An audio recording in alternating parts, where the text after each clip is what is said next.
Ini saya mewakili seluruh netizen di Indonesia yang sudah menonton seluruh episode Diagnosa. Ini banyak banget dok yang nanya. Saya minta maaf dulu deh sebelumnya, karena ini mungkin kita akan menghabiskan 1 harian untuk menjawab semua pertanyaan ini ya dok. Yang penting bukan pertanyaan ujian ya. Sperma suami encer itu susah ya buat hamil. Dok, bahaya nggak kalau tiap malam keluarin sperma?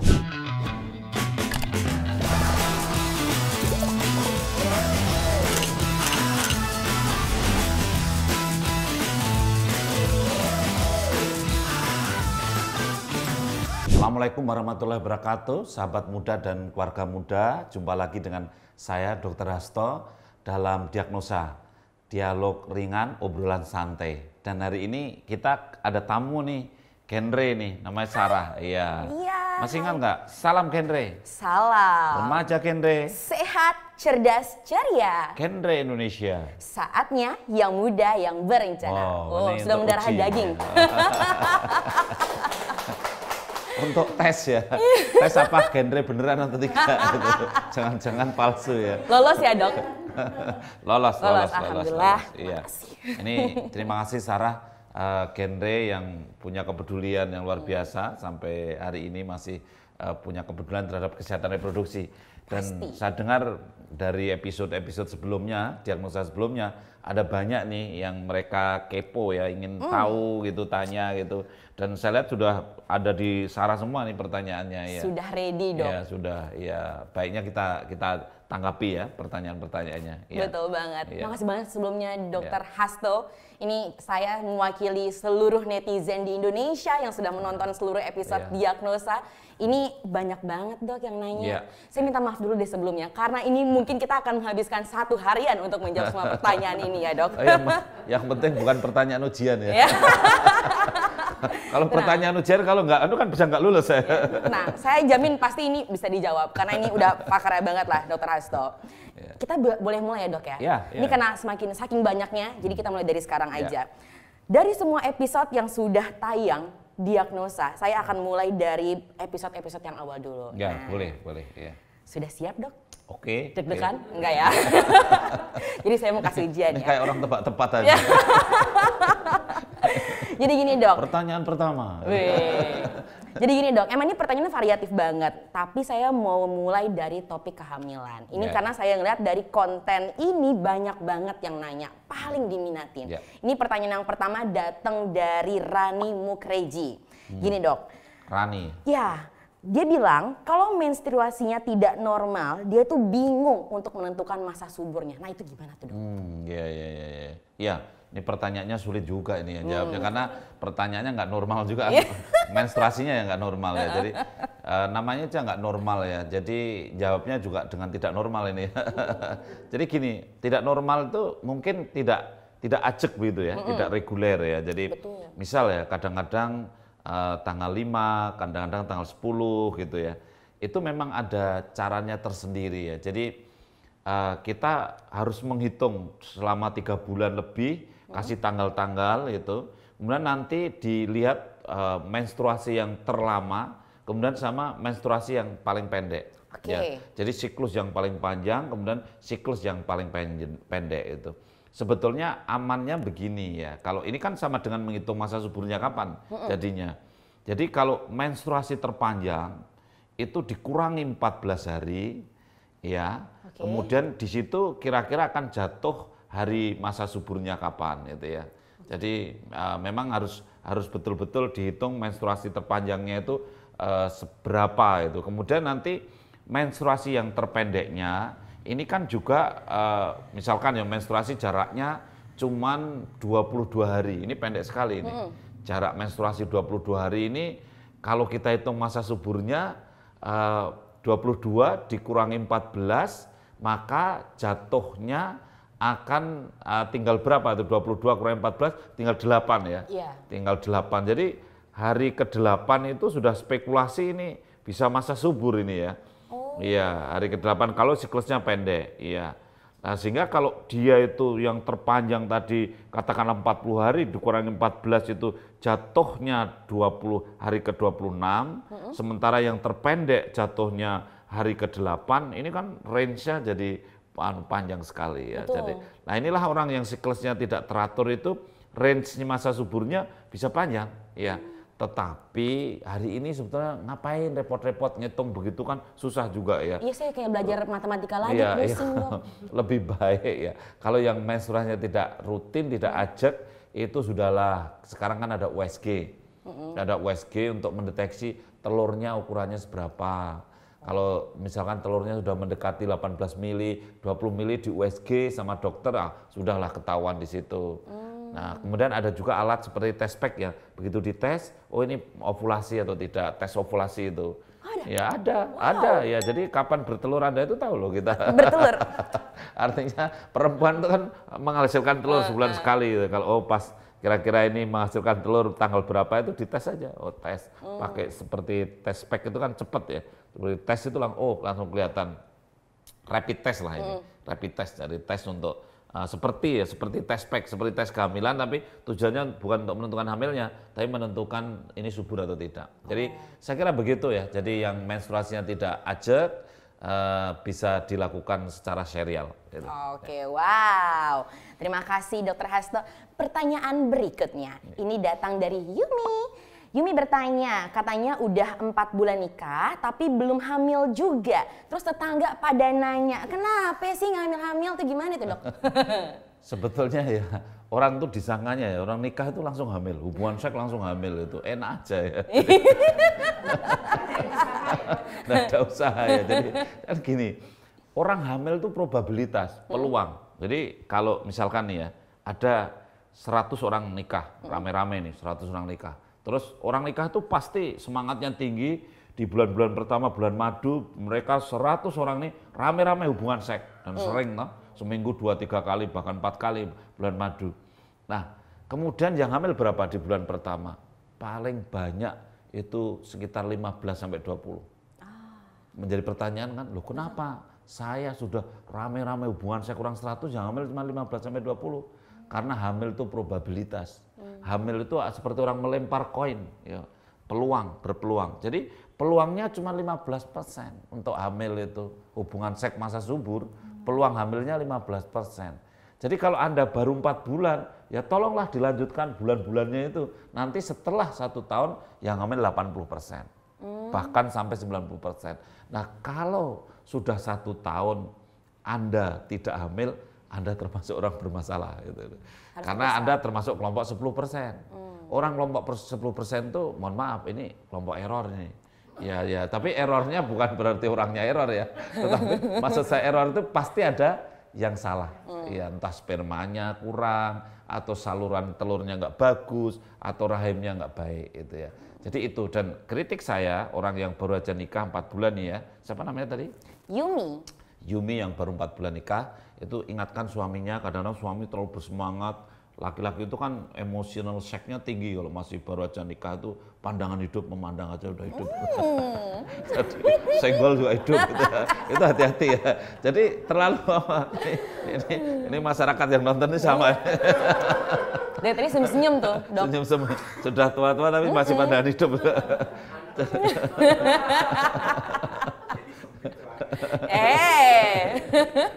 Jadi maksud saya gini, Yumi ya, maksud saya gini, frekuensi hubungan seks yang terus-menerus, tiap hari hubungan seks menjadi tidak hamil. Hampir dipastikan tidak hamil. Karena apa? Spermanya habis dong.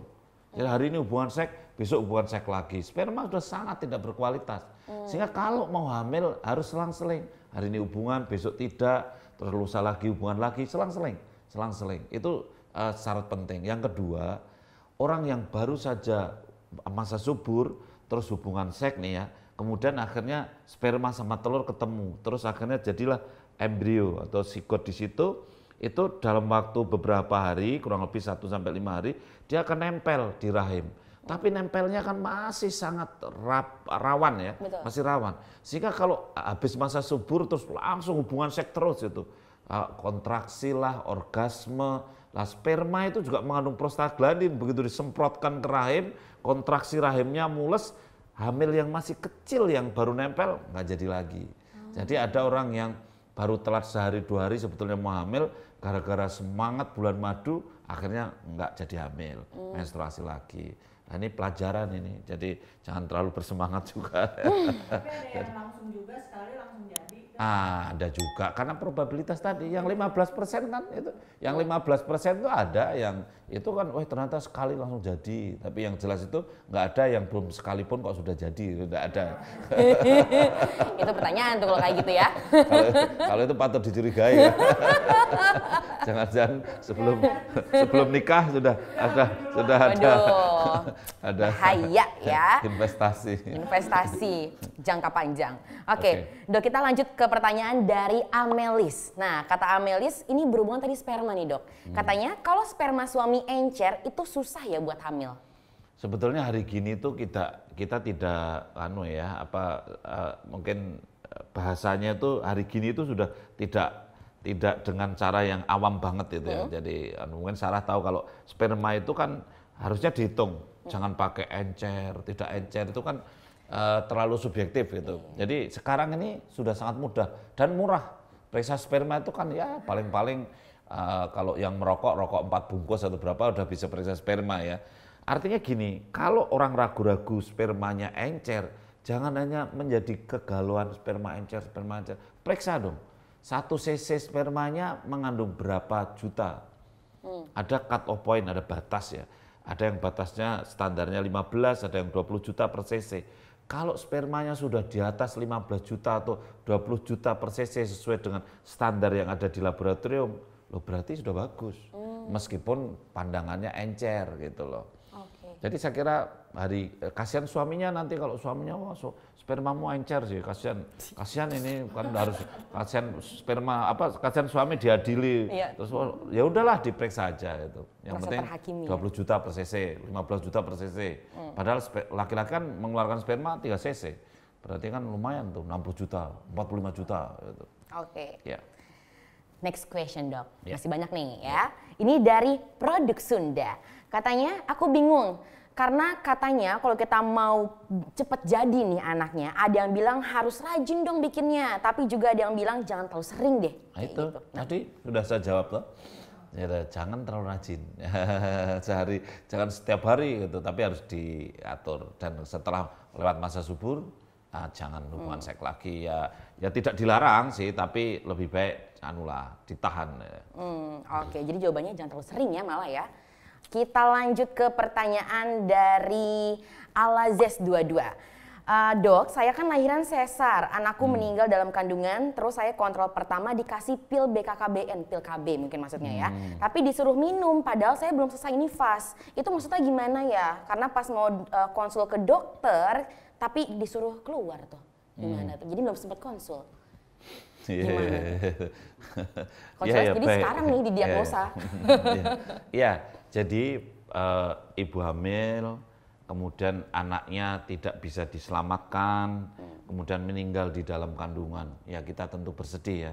Dan tadi dilahirkannya dengan sesar ya, dengan operasi sesar mungkin ada posisi yang sulit sehingga akhirnya tidak memungkinkan dilahirkan dengan cara yang biasa. Tapi begitu bayi lahir, maka perempuan ini spontan payudaranya akan memproduksi ASI. Iya, jadi akan produksi ASI. Oleh karena itu kemudian dokter menghentikan ASI supaya tidak produksi, karena kalau produksi ASI bayinya nggak ada, ini kan payudaranya bengkak nih, sakit itu. Maka dokter sangat bijak memberikan pil yang dipakai tujuannya untuk untuk menghentikan produksi ASI. Makanya kemudian dikasih pil KB. Ya, karena pil KB yang diberikan oleh dokter ini tujuannya adalah untuk menghentikan ASI. Saya kira ya sejenis pil KB atau pil KB, ada juga pil-pil khusus yang supaya tidak keluar air susunya. Saya kira itu tujuannya. Ya. Oke, kita next question datang dari Cuneng. Kata Cuneng mau tanya dok, kalau 20 hari belum mens, tapi di tes pack garis 1, itu gimana ya dok? Aku harus apos kah? Ya, ini pertanyaan sering, maksudnya 20 hari itu maksudnya sudah waktunya men, dia mundur sampai 20 hari gitu kan, maksudnya kan begitu. Kalau 20 hari saja tidak men kan biasa, kan memang jarak menstruasi itu kan memang 1 bulan ya. Tetapi saya tahu maksudnya itu mundur 20 hari. Sebetulnya begini ya, kalau orang hamil, kalau memang hamil ya, telat seminggu atau telat 2 minggu paling telat, hampir pasti, insya Allah kalau tidak salah alatnya itu positif dites ya, karena mengandung HCG kencingnya, kemudian akhirnya dites tes pack kehamilan positif gitu ya. Tetapi kalau tidak positif berarti memang tidak ada kehamilan. Kita masih cenderung tidak ada kehamilan. Nah, perempuan yang menstruasinya mundur banyak sebab. Ya, banyak sebab. Salah satu sebabnya adalah tidak ovulasi atau tidak bertelur bulan itu ya. Ya, banyak sih sebabnya yang tidak ovulasi, tidak bertelur bulan itu banyak. Jadi ya kalau kita cari alasan, ada orang yang misalkan ya, orang yang olahraga terlalu kuat, badannya kurus, pelari, maraton, perempuan yang pemain bola itu, ya kadang-kadang over exercise itu membuat dia menjadi amenore atau tidak menstruasi gitu ya. Itu contoh orang yang mohon maaf berat badannya naik secara signifikan dalam bulan-bulan tertentu juga sering tidak menstruasi gitu. Jadi kalau menurut saya ya memang kalau terus terjadi begitu maka bisa diperiksa hormonnya. Biasanya kadar hormonnya ada masalah di situ. Oke, kita lanjut. Ini ngomongin soal hubungan seks saat hamil yang waktu itu dibahas katanya nggak ada gunanya ya. Tapi ini pertanyaan dari Mawar Adnan dan juga Novita Bojone Mamas. Ini masalah orang LDR nih. Waduh, kalau LDR agak susah ya, rindunya nggak bisa tertampung gitu kan. Katanya gini, gimana ya dok? Aku tuh sering LDR sejak 5 hari nikah. Kadang kalau di rumah nih suami cuma 3 sampai 5 hari doang. Masa iya sih nggak ngelainin suami? Padahal besoknya ada LDR lagi ya kan? Terus ada juga yang bilang, aku kasihan sama Pak suami, soalnya kan kalau misalnya dia merantau pulangnya cuma 2 bulan sekali. Kasihan kalau pulang nggak dikasih jatah tuh katanya gitu. Gimana tuh dok? Siapa tadi? Nimas ya? Dari Mawar sama Novita. Ya, Mawar, Novita. Sebut saja Mawar. Seperti nama samaran ya. Iya. Panggil aku Mawar ya. Ya, jadi begini ya. Saya kan katakan bahwa hubungan seks pada saat hamil itu tidak ada gunanya secara biologis ya. Tetapi secara psikologis ada gunanya karena untuk hubungan suami istri terjaga dengan baik, apalagi tadi Mawar Novita itu kan LDR posisinya. Jadi tidak dilarang ya, tidak dilarang. Saya sampaikan hubungan seks pada saat hamil tidak dilarang, tetapi semuanya memahami ya bahwa hubungan seks pada saat hamil itu secara biologis tidak diperlukan. Suatu saat kalau terlalu bersemangat atau terlalu sering, kemudian bisa punya dampak yang kurang bagus karena kontraksi, dan kontraksi itu bisa membuat berbagai macam hal yang tidak baik gitu. Tetapi sekali lagi tidak dilarang. Sekali lagi tidak dilarang. Kalau melarang, waduh ini bisa dosa saya ini ya. Nanti karena istri tidak boleh melayani suami, aduh berat sekali. Gitu. Ya, yeah. Oke. Terima kasih dokter. Kita lanjut ke pertanyaan berikutnya. Ini datang dari Umi Ami. Katanya, saya juga gitu dok, pas awal hamil pertama atau hamil muda, saya juga nggak pernah tuh berhubungan sama sekali. Tapi kenapa ya, kok tetap keguguran? Ya Umi ya, jadi sebab keguguran itu banyak banget ya. Jangan menuduh sebab keguguran itu karena hubungan seks ya. Ya ini kan ya kasihan ya, asal nuduh aja ya. Jadi sebab keguguran itu banyak sekali. Coba bayangkan, embrio yang cacat, berat juga keguguran. Sehingga Anda tidak hubungan seks pun kalau embrionya itu embrio yang tidak benar, itu sering keluar sendiri gitu. Kemudian ada juga seperti infeksi, ada orang kena toksoplasma, rubella, sitomegalovirus, herpes, itu kan bisa juga memberikan potensi terjadinya keguguran seperti TORS ya, singkatannya TORS ya, itu tadi tokso, orang bilang toksoplasma dan lain-lainnya itu membuat keguguran juga. Ya, jadi banyak sekali sebab keguguran ya. Jangan menyalahkan hubungan seks. Jadi tidak bisa protes begitu, saya tidak pernah hubungan seks kok keguguran, itu tidak bisa. Memang karena sebab lainnya banyak. Oke, lanjut ini pertanyaan dari user anonim, kayaknya sengaja nggak mau dikasih namanya karena takut ketahuan suaminya nih dok. Jadi katanya gini, gimana ya dok cara untuk bikin suamiku mengerti ya, karena aku sering banget kontraksi dan bidan juga udah menganjurkan untuk tidak berhubungan dulu atau maksimal seminggu sekali aja deh. Ini kan dokter juga cowok ya, gimana cara ngasih pengertian dok? Nah loh. Wah ini berat, pertanyaannya berat itu. Itu sama dengan pertanyaan dokter pernah pengertian atau belum gitu. Waktu istrinya hamil kan itu ya. Tetapi ya ini terus terang saja ya, kan kepuasan suami itu kan ada pada ejakulasi, orgasme gitu. Sebetulnya yang penting kan ejakulasi dan orgasme. Sehingga ketika ejakulasi di luar atau coitus interruptus misal begitu, itu kan sudah meringankan, ya meringankan. Artinya istri itu tidak mendapatkan paparan yang membuat istri jadi orgasme. Karena kalau istri orgasme itu kan membuat kontraksi, sehingga rahimnya menjadi kontraksi. Nah kalau hamil terus rahimnya kontraksi kan jadi mules, pegel gitu rasanya ya. Sehingga pertama dicegah istri supaya tidak sampai orgasme. Jadi ya suami diorgasmekan lebih dulu dan diselesaikan di luar gitu ya. Artinya bisa coitus interruptus gitu ya. Jadi saya kira itu. Yang kedua ya, sperma itu membuat rangsangan rahim juga untuk orgasme dan kemudian untuk kontraksi, untuk rahim menjadi kontraksi. Sehingga ketika sperma dikeluarkan di luar, maka lebih aman karena tidak ada zat namanya prostaglandin yang dari sperma itu yang membuat rahim kontraksi. Sehingga solusinya saya kira dua tadi. Jadi istri tidak sampai orgasme, kemudian suami ejakulasinya di luar, itu udah dua itulah. Saya kira bisa diatur sendiri. Saya tidak perlu datang ikut ngatur. Jadi, waduh. tidak perlu melatih lah, terlalu jauh nanti. Oke, kita ke pertanyaan berikutnya ya dok ya. Ini user anonim lagi ya. Ini kayaknya ngaruh nih sama soal kontraksi tadi. Karena dia bilang kalau sama beberapa dokter lain, kayaknya banyak dokter yang bilang kayak gini juga. Tapi kalau sama dokter, kalau udah 9 bulan belum ada pembukaan, kita malah disuruh untuk hubungan intim biar ada pembukaan. Berarti emang benar ya dok ya? Ya, begini ya. Ini supaya tahu apa yang sesungguhnya ya. Jadi tadi kan saya bilang sperma itu membuat kontraksi. Karena sperma mengandung prostaglandin. Gitu. Kalau orang hamil 9 bulan dimasuki sperma, maka rahim bisa kontraksi. Dan kontraksi ini bisa membuat merangsang terjadinya pembukaan dan akhirnya lahir. Itu dulu ya, dipahamkan dulu.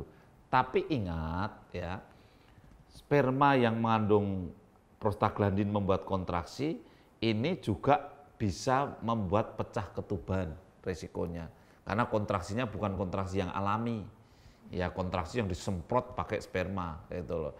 Nah, ya oh ya, sperma pasti kenceng dong. Kalau nggak kenceng kan nggak sampai. Ini masyarakatnya tanya. Iya, ya. Nyaut aja lagi ya dok ya. Aktif banget masyarakat sini. Ini masyarakat reseptor sperma. Jadi begini. Jadi boleh melakukan hubungan seks itu paham ya, tapi paham ya bahwa ada risiko yang harus dipikirkan itu. Kalau misalkan, wah ini saya mau hubungan seks tujuannya biar kontraksi. Waduh, kenapa harus dengan cara hubungan seks? Apakah tidak dicek, oh ini ternyata ketubannya masih cukup, bayinya masih sehat, kenapa nggak ditunggu alami saja, biar kontraksi sendiri gitu. Daripada hubungan seks kemudian ketubannya pecah duluan itu ya. Makanya yang penting tahu resikonya. Kalau sudah tahu resikonya ya mengertilah bahwa resiko hubungan seks pada saat hamil terakhir ini kalau kontraksinya berlebih padahal pembukaannya belum ada, maka bisa terjadi pecah ketubannya.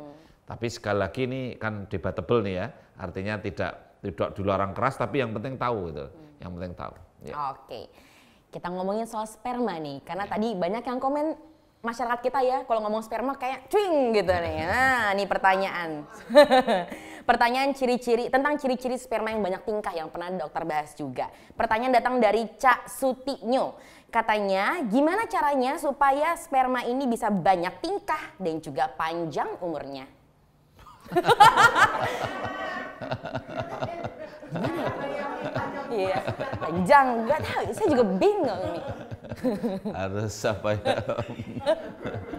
Ketawa aja lagi kameramennya. Tolong ditahan. Harus datang lebih cepat dan bangkit lebih kuat itu. Jadi ya begini ya, jadi sperma itu kan ada yang good excellent, ada yang gerakannya cepat, lurus dan progresif gitu.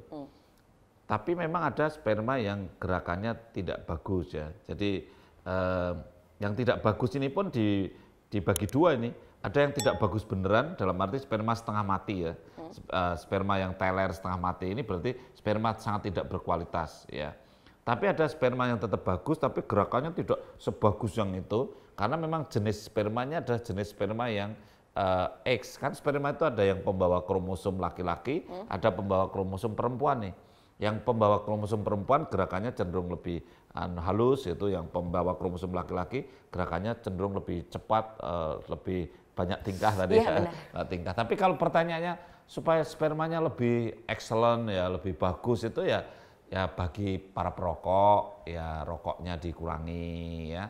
Kemudian minum vitamin-vitamin yang meningkatkan kualitas sperma. Contohnya adalah vitamin yang mengandung vitamin C dan mengandung zinc. Jadi kalau para lelaki ini coba lihat, kalau baca vitaminnya ada vitamin C-nya berarti bagus untuk sperma. Ada zinc-nya juga bagus untuk sperma. Jadi saya kira itu aja yang cuman pesan saya tadi. Kalau yang perokok berat memang ya kurangilah rokoknya itu supaya bagus kualitasnya. Alright, kita ke pertanyaan berikutnya masih dari para lelaki di luar sana, yaitu dari Bang Putra. Pertanyaannya adalah, Dok, bahaya nggak kalau tiap malam keluarin sperma berarti ya? Apa ini keluarin sperma ya? Pertanyaan cuma yang sini soalnya. Iya Bang Putra ya, jadi apa? Ya bahaya itu apa ya? Artinya bahaya tuh ya. Jadi iya ini masyarakat sperma juga tertawa. Ya, masyarakat sperma. Sebetulnya kalau bahaya itu mengancam jiwa itu tidak, itu kan. Ya kalau mengancam jiwa tidak tentu kan. Tapi cuman tadi kalau tiap malam keluar terus berarti kualitas spermanya nggak bagus. Berarti kalau tujuannya mau hamil ya istrinya nggak hamil-hamil. Itu aja. Kalau urusan lain capek lah atau apa itu kan urusan dia ya, dalam arti ya itu konsekuensi logis lah, kalau setiap malam keluar sperma terus ya capek lah itu. Mestinya begitu, tapi bahaya saya kira tidak ada bahaya yang serius. Ya. Senyum-senyum aja nih para lelaki ini. Oke, kita lanjut ke pertanyaan berikutnya. Ini terkait seks di luar masa subur tapi tetap hamil. Pertanyaan datang dari bin_Ahmad. Kalau ada kondisi astenospermia, Dok, bisa hamil nggak ya? Ya, asteno itu kan jumlah spermanya cukup, tetapi gerakan spermanya tidak bagus, gitu loh. Jadi spermanya cukup banyak, mungkin lebih dari 20 juta atau lebih dari 15 juta minimal sesuai standar laboratorium, tetapi dia tidak, gerakannya nggak bagus, banyak yang mati. Maka kalau asteno terlalu berat, maka ya biasanya nggak hamil-hamil. Itu karena spermanya banyak tapi banyak yang mati. Itu. Jadi kalau asteno seperti itu, astenospermia. Ya. Oke. Ya. Kita lanjut ngomongin soal posisi bayi sungsang. Pertanyaannya banyak sekali para ibu-ibu hamil ya. Yang pertama datang dari Hanifah Haha. Hanya ada 3 soalnya. Tadi saya berpergian naik motor lumayan jauh jaraknya. Terus tiba-tiba sorenya pinggangnya sebelah kiri tuh pegel gitu, Dok. Gimana tuh? Nggak ada tulisan hamilnya berapa bulan ya? Nggak, dia nggak ngasih tahu. Ya, Hanifah ya. Hanifah kan begini ya, hamil itu rahimnya membesar nih, rahimnya membesar. Dan rahim ini kalau ada apa-apa, misalkan karena naik motor kemudian tergoyangkan atau ya ada yang karena ada jalan yang berlubang atau apalah, itu kalau terganggu maka rahim tidak pernah bisa merasakan sakit. Karena rahim itu nggak punya saraf, yang bisa merasakan sakit adalah konversinya ke pinggang. Jadi barang siapa yang rahimnya terganggu, biasanya sakit yang dirasakan pinggang. Makanya kalau orang mau melahirkan nih pegel ya, mau kontraksi itu pegel itu. Ya, Sarah pernah melahirkan belum? Oh, belum. Oh, belum. Saya belum, jodohnya saya belum nampak hilalnya nih. Ya, jadi susah ya bicara sama orang yang belum pernah merasakan. Saya masih berangan-angan nih. Karena saya juga belum pernah hamil sih. Iya ya. Tapi kan saya didatangi pasien banyak ya, pasien hamil-hamil semua. Dan teori yang saya baca juga begitu, bahwa rahim kalau ada apa-apa dikonversikan ke pinggang. Oleh karena itu kalau tadi kecapean, naik motor dan seterusnya, pinggangnya pegel berarti rahimnya ada kontraksi. Gitu. Oke, baik. Terapinya istirahat, tidurnya lebih baik miring ke kiri. Itu. Ya. Baik, kita lanjut ke pertanyaan dari Unai_Mio. Kalau posisi lintang gimana dok? Anak kedua saya lahir dengan posisi lintang, kakinya duluan. Tapi cuma bertahan beberapa menit di luar. Ya, jadi ini posisi bayi melintang ya. Jadi para pasangan usia subur yang hamil, posisi melintang tuh sulit lahir. Ya, enggak bisa lahir karena posisinya melintang. Itu. Nah, lahir itu harus posisi memanjang. Itu. Ini ada boneka ini di situ ada ini. Bisa. Apakah bisa kita keluarkan? Diambil aja bonekanya, di-cut sebentar. Ya, Mas. Jadi begini ya, bayi lahir itu posisinya tidak bisa melintang. Iya. Jadi kalau tadi lahirnya kaki duluan, berarti lahirnya tidak melintang.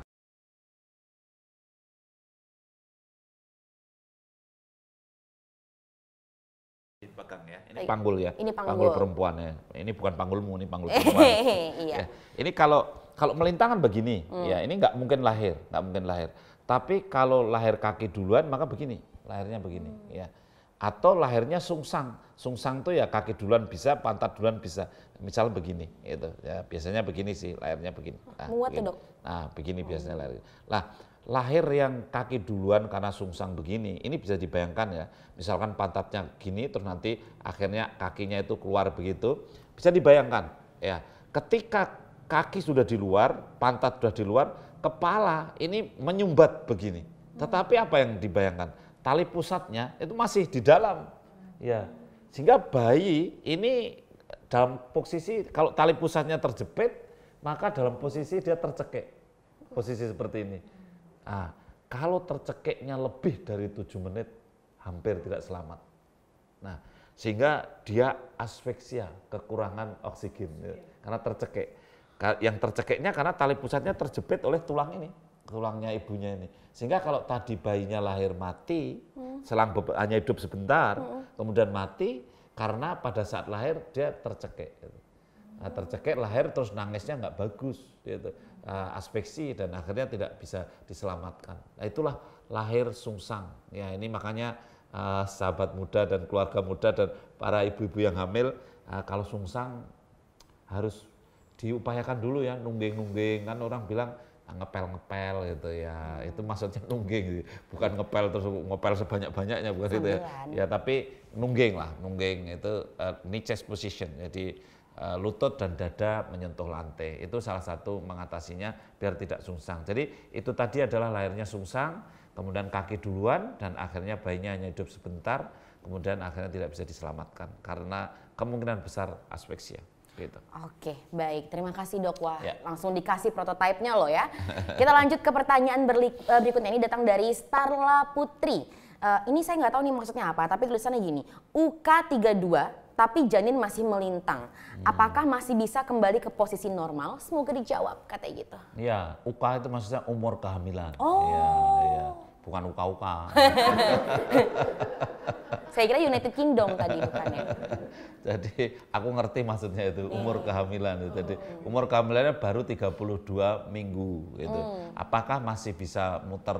Ya, karena umur 32 minggu tapi posisinya belum kepala di bawah gitu ya. Tapi masih kepala di atas atau masih melintang. Jawabannya bisa. Ya, kenapa? Karena umur 32 minggu air ketubannya masih banyak. Sehingga bayi itu masih berenang-renang, masih bisa muter-muter. Tapi bayangin ketika air ketubannya sudah sedikit, bayi itu seperti terkompres gitu begini. Kalau tidak renang-renang lagi gitu. Sehingga muternya sulit. Makanya kalau umur 32 minggu ya, insya Allah masih bisa. Tetapi ingat kalau sudah 36 minggu, sebulan berikutnya, waduh sudah berat itu muternya ya gitu. Baik dok, kita lanjut ke pertanyaan berikutnya. Ini soal plasenta nih dok ya. Dari Ningsih Amirah Lashira. Katanya kalau posisi plasenta di bawah nutup jalan lahir, apa ada cara biar bisa bergeser atau enggak ada nih? Ini saya punya plasenta ini ya. Wah. Ya, ini nih luar biasa ini plasenta saya ini ya. Ya. Oh itu ya. plasenta. Maksudnya Saya mainannya. minta tolong dipegangin ya. Jadi ini plasenta. Plasenta ini yang merah ini nempel di rahim. Ini nempel di rahim gitu ya. Kemudian bayi ada di sini nih, ada di kantongnya di sini itu. Nah, kalau plasenta itu nutup di sini ya, nutup di bawah ini, kemudian bayinya ada di atasnya. Ini bayinya nih. Misal bayinya di atasnya itu. Ini kan nggak mungkin lahir itu. Karena apa? Jalannya harus buka 10 cm lagi bukanya ya. Kalau ini jalannya buka duluan, apa yang terjadi? Plasentanya robek duluan, lepas duluan. Jadi begitu dia buka, maka darah yang keluar, ngocor gitu. Seperti keran aja, keluar darahnya itu kalau plasenta di bawah itu. Maka mau tidak mau, kalau plasenta di bawah harus operasi, gitu ya. Lahirnya begitu. Nah, entah apapun posisi bayinya, entah bayinya tidak sungsang, bayinya sungsang, apapun posisinya tetap operasi. Tapi pertanyaannya tadi kan menarik. Apakah plasenta yang di bawah bisa bergeser? Sebetulnya plasenta itu praktis tidak bergeser, tetapi kalau di bawah ini baru umur 4 bulan plasentanya di bawah. Ya kan belum tentu nanti umur 9 bulan di bawah gitu. Tapi sebetulnya plasentanya tidak geser ya, cuman rahimnya kan membesar gitu. Rahimnya membesar, plasenta ikut terangkat itu, rahimnya ini nempelnya gini terangkat ke sana karena rahimnya membesar gitu loh. Oh ternyata setelah hamilnya besar, plasentanya tidak nutupi. Maka kalau mau menvonis ini plasenta nutupi jalan lahir atau tidak, ya hamil di atas 32 minggu lah gitu. Kalau baru hamil 5 bulan, 6 bulan, ya jangan divonis ini plasenta di bawah nutupi jalan lahir. Nanti vonisnya setelah mendekati 9 bulan, berarti final di sana. Karena rahim masih tambah besar. Ya, paham nggak Sarah? Paham. Berarti besok kalau hamil udah siap itu. Tapi saya masih butuh dokter. Iya. Oke, kita lanjut lagi dok. Pertanyaan berikutnya datang dari It's Hafiz ya. Ini terkait dengan bayi kembar. Katanya gini, bagaimana dengan bayi kembar dok? Yang kakaknya sudah kepala di bawah, tapi satu lagi masih sungsang. Gimana tuh? Semoga dijawab ya. Terima kasih. Ya sebetulnya begini ya, bayi kembar itu biasanya tidak besar-besar bayinya. Jadi kalau bagi saya, kalau satunya kepalanya sudah di bawah nih ya, satunya kepalanya di bawah, kemudian satunya di atas. Gitu. Karena bayinya itu biasanya tidak besar, karena kembar, insya Allah lahirnya itu relatif lancar. Ya, karena bayinya kecil. Nah, kalau kembar itu kan paling beratnya 2 kilo, paling begitu ya.